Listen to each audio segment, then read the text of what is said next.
देखो भाई, 10th class का जो है ना ट्रिग्नोमेट्री चैप्टर हम पढ़ रहे हैं, वो भी आर डी शर्मा के मैथ में से। और लास्ट टाइम जो ना हम एक्सरसाइज 10.1 में थे, और उसमें मैंने आपको क्या बेस बताया वो आपके सामने लिखा हुआ भाई। कि शुरुआत जो है ना हर क्वेश्चन की किस तो नहीं है, राइट एंगल ट्रायंगल थे। उसमें तीन चीज होते हैं, बेस, हाइपोटेन्यूस और परपेंडिकुलर। 90 के सामने कौन होगा? हाइपोटेन्यूस।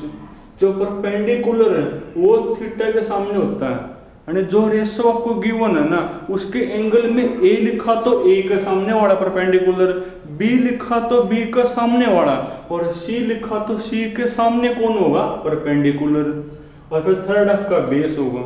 उसके बाद बेस, हाइपोटेन्यूस और जो परपेंडिकुलर है, तीनों में एक रिलेशन होता है। और वो रिलेशन क्या होता है? देखो ये वाला होता है। उसके बाद साइन थीटा मेरा कौन है, कोस थीटा कौन है, कई बार बता लिया, आपको याद भी हो गए होंगे भाई।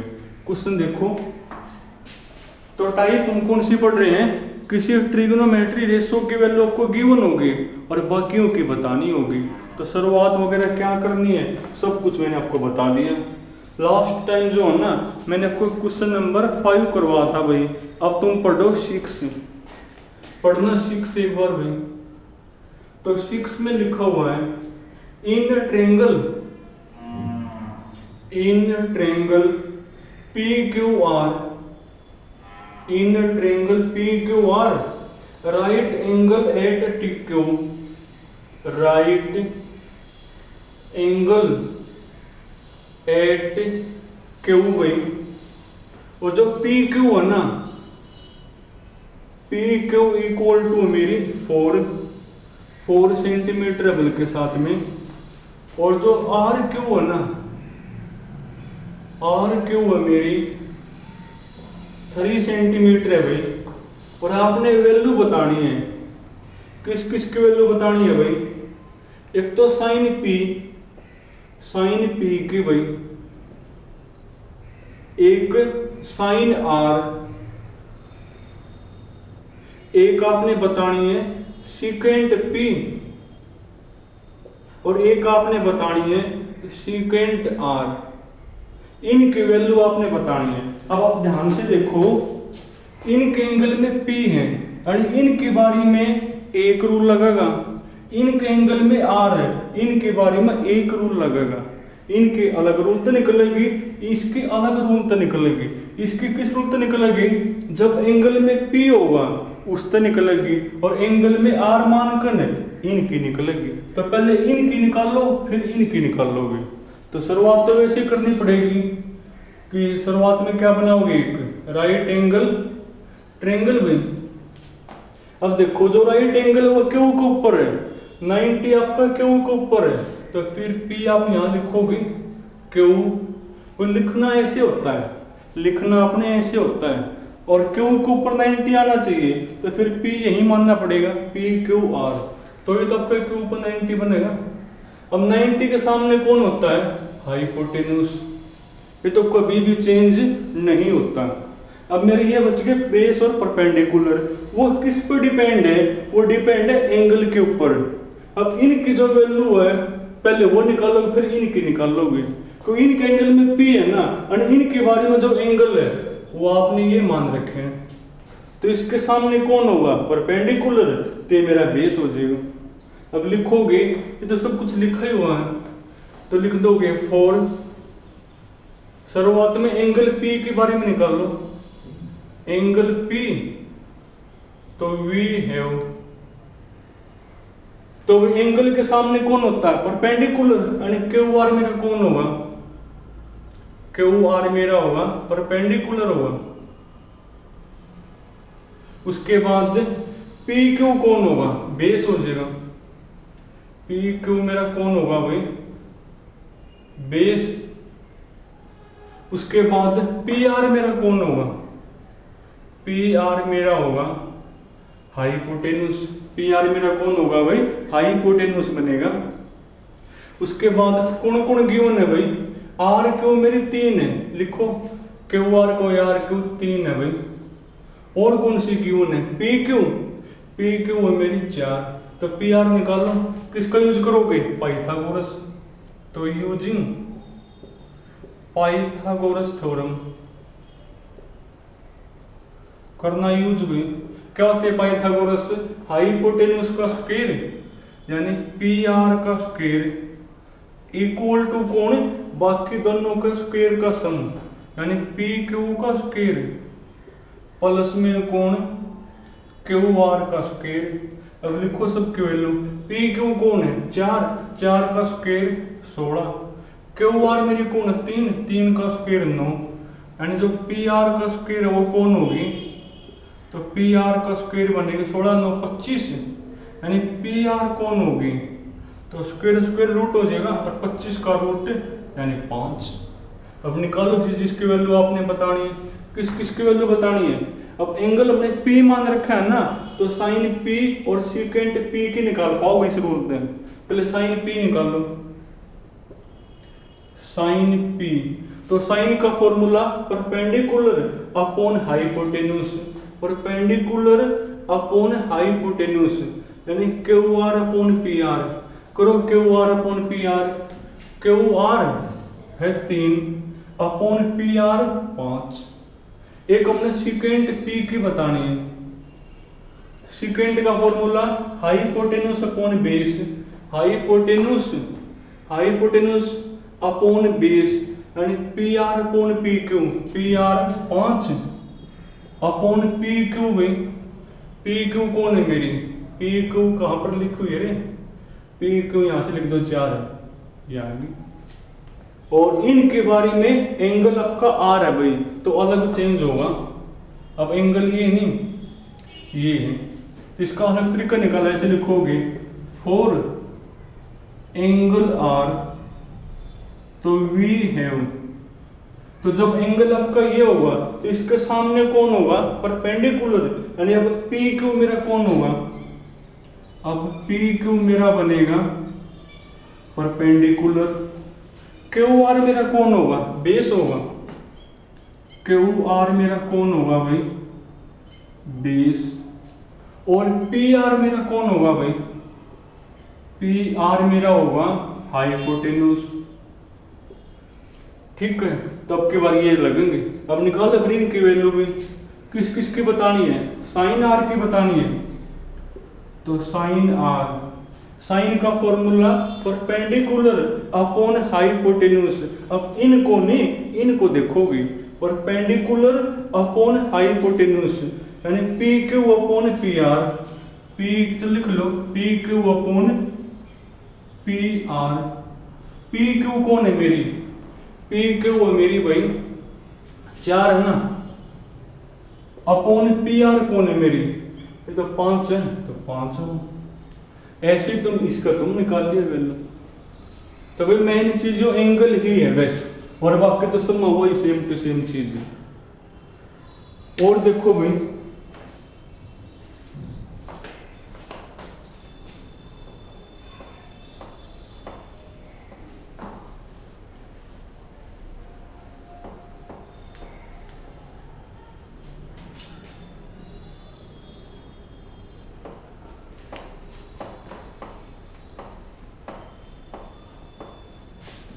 ये तो आपका क्वेश्चन नंबर कौन सा हो गया भाई?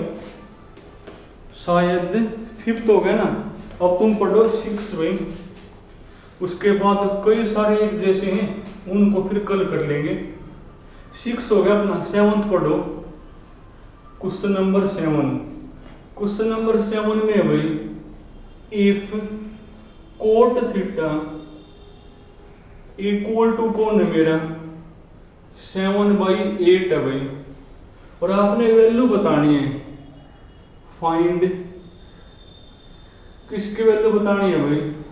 फर्स्ट पार्ट में लिखा हुआ है 1 plus sine theta, 1 plus sine theta into में भाई 1 माइनस साइन थीटा अपॉन में 1 plus cos theta, 1 plus cos theta into में कौन? 1 माइनस कोस थीटा में। इसकी वैल्यू आपने बतानी है। और इसकी वैल्यू आप तभी बता पाओगे जब आपके पास साइन थीटा और कोस थीटा की वैल्यू होगी। जब आपके पास साइन थीटा और कोस थीटा की वैल्यू होगी, और वो आपकी देखो यहाँ से निकलेगी कि जब किसी रेशो की वैल्यू गिवन हो और आपने रेशो की वैल्यू बतानी हो, तो सब कुछ मैंने आपको समझा दिया। शुरुआत कहाँ तक करनी पड़ेगी, एक राइट एंगल ट्रायंगल कंसीडर करके। तो करो फिर ऐसी, तो सॉल्यूशन बिल्कुल सेम टू सेम है भाई। बनाओ एक ट्रायंगल, जब वो कुछ भी नहीं कहो है तो आप ऐसे ही मान लियो ए, इसको बी, इसको सी पर 90। तो शुरुआत वैसे ही करोगे, consider a triangle A B C in which, जिसके अंदर एंगल सी मेरा कौन है भाई 90। अब देखो रेशो के एंगल में ना तो ए ना बी ना सी लिखा हुआ, कुछ भी नहीं लिखा हुआ नहीं, यहाँ पर तो थीटा लिखा हुआ। तो आपकी मन मर्जी है, चाहे आप एंगल इसको मान लो चाहे इसको मान लो। बोलो किसको मान लो, चलो मैंने इसको ही मान लिया कि ये मेरा कौन है एंगल है। तो लिखोगे 4, अगर लिखा होता तो वही मानते, अब कुछ भी लिखा हुआ तो चाहिए मान लो। तो 4 एंगल ए, तो वी हैव, अब एंगल के सामने कौन होता है परपेंडिकुलर, तो बीसी मेरा कौन होगा भाई, तो बीसी मेरा बनेगा परपेंडिकुलर। एसी कौन होगा, तो एसी मेरा बनेगा बेस। और ए बी कौन होगा भाई, ए बी मेरा बनेगा हाइपोटेन्यूस। उसके बाद जिसकी वैल्यू गिवन वो लिखोगे। नाउ कोट थीटा हर बार सेम टू सेम है भाई 7/8। और कोट थीटा अपने वाला कौन होता है, अपने वाला होता है बेस अपॉन परपेंडिकुलर। अपने वाला कौन होता है भाई, बेस अपॉन में कौन परपेंडिकुलर। बेस कौन है भाई, बेस मेरा एसी है, और कौन है मेरा परपेंडिकुलर, वो मेरा बीसी है। अब ऊपर वाली वैल्यू एसी की और साथ में के लगाओगे, एसी इक्वल टू कौन 7K, और बीसी इक्वल टू कौन भाई 8K। ये हो गया। अब यहां से ए बी निकालो ए बी कौन होगा, तो यूजिंग पाइथागोरस थ्योरम भाई करो यूज। क्या होती है पाइथागोरस, हाइपोटेन्यूस का स्क्वायर यानी ए बी का स्क्वायर इक्वल टू कौन ए सी का स्क्वायर प्लस में कौन बी सी का स्क्वायर।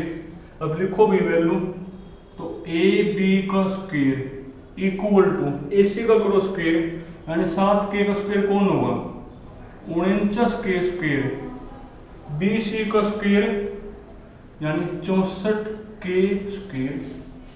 अब ये 16 होगा ना, करो एडिंग को 64 और 49 क्या बनेगा 9 और 4 13, 6 और 4 10 और 1 11 यानी आपका बनेगा भाई 113K स्क्वायर। अभी तो ए बी का स्क्वायर आया है, तो ए बी कौन होगी, तो ए बी मेरी बनेगी, तो स्क्वायर रूट हो जाएगा, तो स्क्वायर रूट इसको भी रूट नुकंदर होगा और इसका रूट तो स्क्वायर कट जाएगा यानी 100 रूट 113K। और अब आपके पास सब कुछ है भाई, अब आप उसकी वैल्यू बता पाओगे, तो निकाल ले फिर इसकी वैल्यू।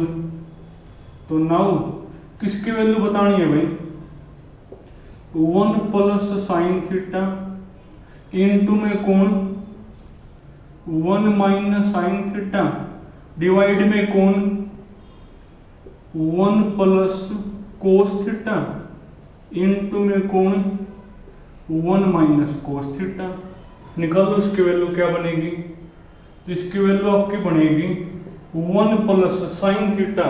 साइन मेरा क्या होता है perpendicular upon hypotenuse, perpendicular upon hypotenuse यानी बीसी अपॉन ए बी। करो BC upon A B 8K divide में यू, देखो के तो कटेगा यानी 8/√113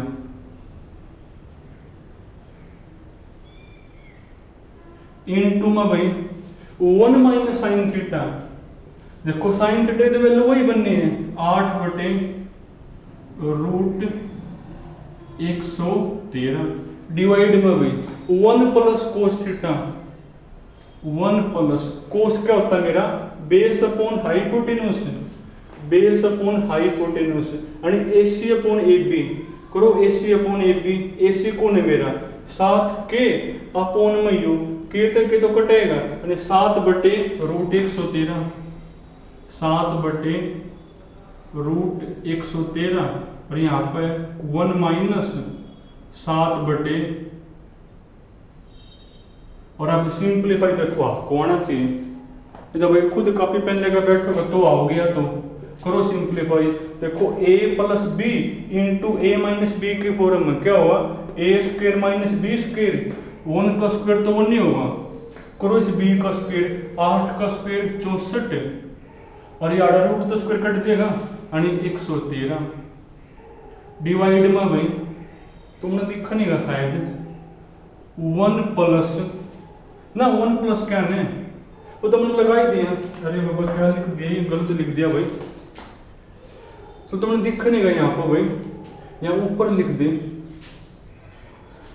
a plus B A minus B A square minus में बी स्क्वायर यानी 1 का स्क्वायर 1 8/8 का स्क्वायर 64 और √113 का स्क्वायर 113 डिवाइड में वही a plus B A minus B तो क्या हुआ a स्क्वायर 1 का स्क्वायर 1 माइनस में b का स्क्वायर 7 का स्क्वायर 49 डिवाइड में √113 का स्क्वायर 113। अब देखो सिंप्लीफाई कर लियो भाई 113 कम 113 में तो 64 गया, 13 में तो 4 गया 9 और 10 में 6 का 4 49 से बचेगा भाई 49/113 डिवाइड में भाई 113 एकम 113 मत 49 गया तो 64 बच जाएगा डिवाइड में कौन 113 इससे योग कैंसिल हो गया आंसर कौन होगा भाई 49/64। तो ये आ गया अपना आंसर फिर 49/64। मिलाने एक बार क्या लिखा हुआ है क्वेश्चन नंबर 7 है ना, क्वेश्चन नंबर 7 हाँ यही लिखा 49/64। इससे जो आगे वाला पार्ट है उसमें आपने वैल्यू बतानी है कोट स्क्वायर थीटा की। तो तुम मैंने कोट थीटा की निकाल लियो। कोट थीटा कौन होता है मेरा बेस अपॉन परपेंडिकुलर। करोगे बेस अपॉन परपेंडिकुलर और उसके कर दिया स्क्वायर तो कोट स्क्वायर थीटा आ जाएगा। देखो सिंप्लीफाई आपको आना चाहिए, बाकी मैंने करवा दिया भाई। तो चलो तुम ना आज यहाँ तक करना भाई, बाकी फिर कल करेंगे।